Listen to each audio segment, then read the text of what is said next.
Hello, in this video I'm going to show you how to change the color palette in Samsung Galaxy S25 Plus.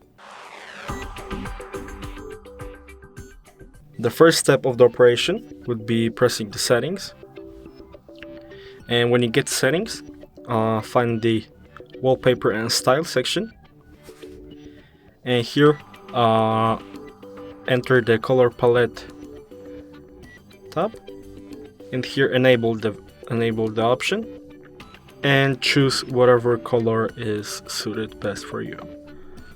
I like the green one. Press apply, and we can just now check, and as you can see, some elements of the user interface are colored green like we chosen. So if you considered the video helpful, leave a like, subscribe, and thanks for watching.